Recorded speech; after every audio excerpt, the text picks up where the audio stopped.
If you're thinking about moving to North Seattle and you're not sure where to live, you see all these little different neighborhoods and all these little houses, and you kind of want to know what you're getting into. We are going to talk about Mountlake Terrace, which is a neighborhood right near the north end of Lake Washington that has very affordable housing relative to the rest of the area. And you might want to know, like, what am I getting into here? Is this a situation that I want to be in or not? Well, today we're going to go into it so you can find out if Mountlake Terrace is the right neighborhood for you.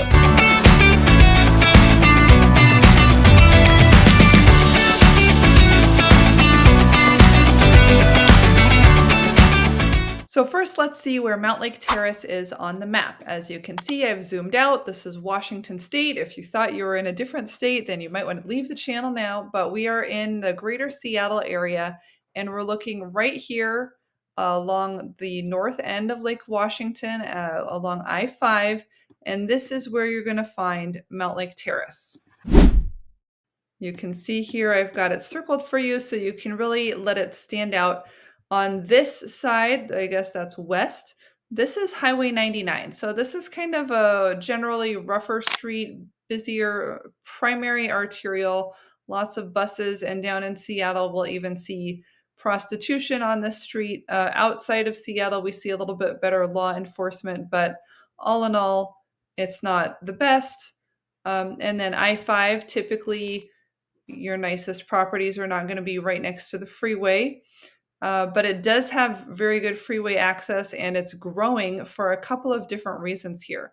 So let's zoom in and see what we've got here in Mountlake Terrace. So one of the reasons, and what I alluded to when I said it was growing, is that we have a light rail station that is going to be open in just the next couple of months here. The end of summer 2024 is what they're telling us is going to be the opening date for this.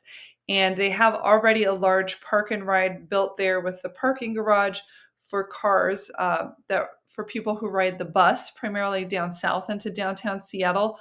But also this is a great location to go over the top of the freeway and down here into Bellevue as well. So it's not bad access to either side of town. And we have the station already there. So they're expanding it to include light rail access as well, which really makes it affordable. What they're doing now all over is bringing buses to the light rail stops, and then light rail takes people down to downtown Seattle. One of the other big attractions in this area is they've got the Mountlake Terrace pool. Now they've expanded it. They call it the Recreation Pavilion, but this is where I learned to I took swimming lessons and learned how to do swimming probably 40 years ago. I took ballet lessons here, and they have updated it since then. So it's nicer, and they have pickleball courts and other things to do as well. And they also have, it's a rec center. They have senior classes.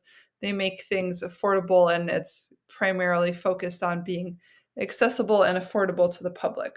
Along this way, they have kind of the car dealerships here along Aurora, family dentistry.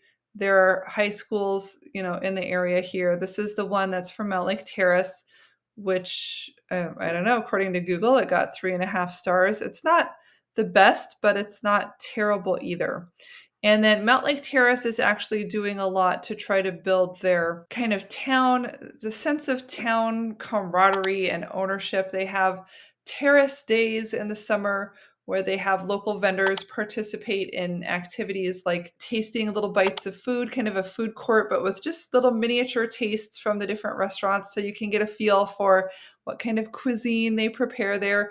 They have old classic car contests. There's the Snohomish Pie Company there, which is just something that you can visit anytime if you want to get pie. They also do have what's called Double D Meats, which is a butcher shop. And so this is actually relatively rare for this area, but if you're like a hunter and you kill a deer or something, then you could take it to the butcher shop and they would actually cut it up for you and wrap it for you and everything like that. In addition to like butchering your own homegrown meat, they primarily will like sell sausages and organic meats and barbecue sauces and all different things. So if you're a guy that likes to grill like my husband, or if you're someone that really cares a lot about nutrition and wants to feed like organic foods and meats, especially to your family, or something exotic then this is a great place to go. It's a relatively unique store and resource in the area. We've also got Lake Ballinger, which has homes around it, has a park on the side. The Shriners Golf Course is here. That's where they do at Halloween, they have a haunted house there. So it's pretty fun, but overall this is primarily all residential area. And I would say not overly wealthy, more of a blue collar feeling there. The houses tend to be smaller and older, and there are a higher percentage of rental houses there, I would say. So I have never been scared or concerned or anything to go there. I actually take my kids there for like doctor's appointments, and I drive through there to get to the freeway if traffic is bad. And so I'm through this area quite a bit, and I have not felt, any kind of fear or scare, but I also don't go there at night. One of the reasons that I used to go there was for they called it a community gleaning. But one of the gals who lived in one of the older houses in a residential community was running like a volunteer activity where she would go to all the grocery stores and pick up their leftovers. So I don't know if you knew this, but they don't always just like throw the day old bread in the dumpster. They give it to charity organizations like this. So I helped, and we would consolidate, like we'd get all the bread and the wilted lettuce and the cakes that were past their pull date and different kinds of food, and then we would set it out and make it available for the neighbors. So it's kind of like a homegrown food food bank type of thing. And so I thought it was very nice of her. There were neighbors in need and that type of a thing, some elderly neighbors. So it just seemed like it's not a hot area, hip, trendy, up and coming.